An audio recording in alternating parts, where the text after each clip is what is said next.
नमस्कार. आज आपण एका अशा अप्रतिम अभ्यासक्रमाबद्दल बोलणार आहोत, जो लहान मुलांना फक्त निसर्गाबद्दल शिकवत नाही, तर त्यांची निसर्गाशी एक घट्ट मैत्री जुळवून देतो. चला तर मग बघूया हा आठवडाभराचा प्रवास नेमका कसा उलगडतो. हाच हाच तर सगळ्यात महत्वाचा प्रश्न आहे, नाही का? म्हणजे बघा, फक्त झाडांची नावं आणि त्यांचे भाग शिकवून काय होणार? ते तर पाठ्यपुस्तकातही आहे. पण हा अभ्यासक्रम ना त्याच्या खूप पुढे जातो. तो मुलांच्या मनात निसर्गाबद्दल एक खरंखुरं भावनिक नातं तयार करायचं ध्येय ठेवतो. आणि हेच तर आपल्याला बघायचंय की ते हे करतात तरी कसं. तर हा विषय आहे आधारशिला भाग 1 या शैक्षणिक आराखड्यामधला 16वा आठवडा. आणि या आठवड्याचा विषय आहे झाडं, पानं आणि त्यांचे वेगवेगळे उपयोग.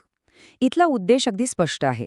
मुलांना वनस्पतींची फक्त ओळख नाही, तर त्यांच्याबद्दलची एक सर्वांगीण समज द्यायची आहे. चला, आपण थेट आठवड्याच्या सुरुवातीला जाऊया. बघूया की सोमवार आणि मंगळवार मुलांच्या शिकण्याच्या प्रक्रियेचा पाया किती भक्कमपणे रचतात. सोमवारची सुरुवातच किती छान होते बघा. आधी झाड आणि पाने नावाचा एक खेळ, ज्यामुळे मुलं एकदम उत्साही होतात. मग ती वर्गाबाहेर जाऊन खऱ्याखुऱ्या झाडाचं निरीक्षण करतात, त्याची मुळं, खोड, फांद्या. आणि शेवटी जे काही बघितलं ते पक्क करण्यासाठी स्पर्शातून शिकतात, म्हणजे खोडाचे ठसे घेतात. खेळ, निरीक्षण आणि कृती, काय सुंदर सांगड घातलीये. आता इथे खूप रंजक गोष्ट घडते. सोमवारी पूर्ण झाड पाहिलं, आता मंगळवारी लक्ष फक्त एका भागावर केंद्रित होतं, ते म्हणजे पान. पिंपळाचं पान आणि केळीचं पान, दोन्ही किती वेगळी आहेत. अशी तुलना केल्यामुळे मुलांची निरीक्षण शक्ती आपोआपच वाढते. ते बारकावे टिपायला शिकतात. मंगळवारची ही ॲक्टिव्हिटी फक्त चित्रकला नाहीये बरं का. हे एक खूप हुशारीने डिझाईन केलेलं शैक्षणिक साधन आहे.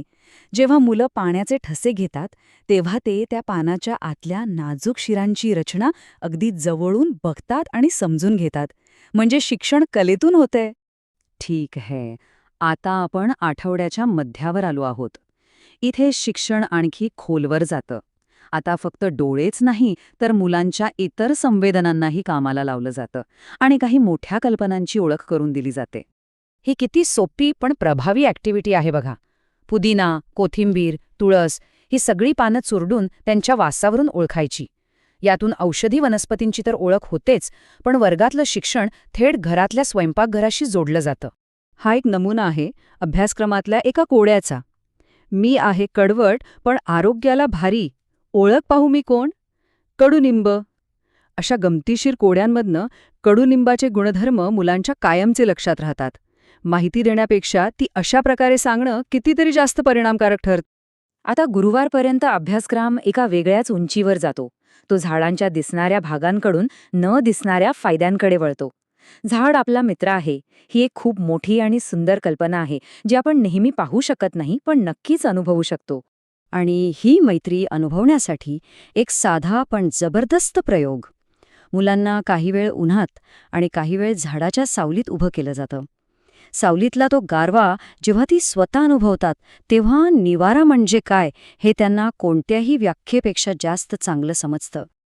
आठवड्याचा शेवट जवळ येतोय आणि आता वेळ आहे शिकलेल्या सगळ्या गोष्टींना प्रत्यक्षात उतरवण्याची.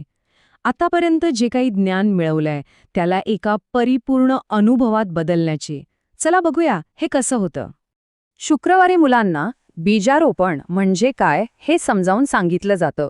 एका लहानशा बीपासून एक छोटा कोंब, मग रोपटे आणि मग एक मोठं झाड, हा संपूर्ण जीवन प्रवास त्यांच्या डोळ्यांसमोर उलगडला जातो. यामुळे वाढ ही संकल्पना त्यांच्या मनात अगदी स्पष्ट होते. आणि मग येते खूप महत्वाची शिकवण. मुलांना रोपांना पाणी घालायला सांगितलं जातं. का? कारण झाडांना पण तहान लागते. या एका छोट्याशा वाक्यातून आणि कृतीतून मुलं फक्त एक काम नाही करत, तर सहानुभूती आणि काळजी घेण्यासारखी मोठी मूल्य शिकतात. आणि मग येतो शनिवार, या संपूर्ण आठवड्याचा कळस. वर्गाच्या 4 भिंतींमधून बाहेर पडून एखाद्या मोठ्या वडाच्या झाडाखाली वनभोजन. विचार करा, निसर्गात फिरणं, एकत्र बसून जेवण करणं, याने शिकण्याचं वातावरणच बदलून जातं आणि निसर्गाशी असलेलं नातं पूर्णपणे अनुभवात्मक बनतं. आता आपण शेवटच्या भागाकडे आलो आहोत. हा अभ्यासक्रम फक्त शाळेपुरता मर्यादित नाही, तर त्याचा प्रभाव शाळेच्या भिंती पलीकडे मुलांच्या आयुष्यभर कसा टिकून राहील याचीही काळजी घेतली जाते. पालकांनाही यात सहभागी करून घेतलं जातं. घरी एक रोप दत्तक घेणं, स्वयंपाकघरातल्या भाज्यांची पानं ओळखणं, झाडांवरच्या प्राण्यांच्या गोष्टी ऐकणं किंवा आपल्या आवडत्या झाडाचं चित्र काढणं यांसारख्या सोप्या पण प्रभावी गोष्टींमुळे आठवड्याभरात शिकलेलं सगळं मुलांच्या मनात कायमचं कोरलं जातं. आणि ह्या सगळ्याचा शेवट एका सुंदर विचाराने होतो. हाच तो मुख्य संदेश आहे जो शिक्षकांनी आठवडाभर मुलांच्या मनावर बिंबवायचा आहे. झाड आपला मित्र आहे, आपण त्याला इजा पोचवू नये. खरं तर हेच या संपूर्ण अभ्यासक्रमाचा सार आहे. शेवटी हा एक विचार करायला लावणारा प्रश्न. जर आपलं शिक्षण फक्त माहिती गोळा करण्यापुरतं न राहता असं नातं जोडण्याबद्दल असेल तर? या अभ्यासक्रमाने दाखवून दिलंय की शिक्षणाचा उद्देश किती मोठा आणि सखोल असू शकतो. यावर आपण सगळ्यांनी नक्कीच विचार करायला हवा.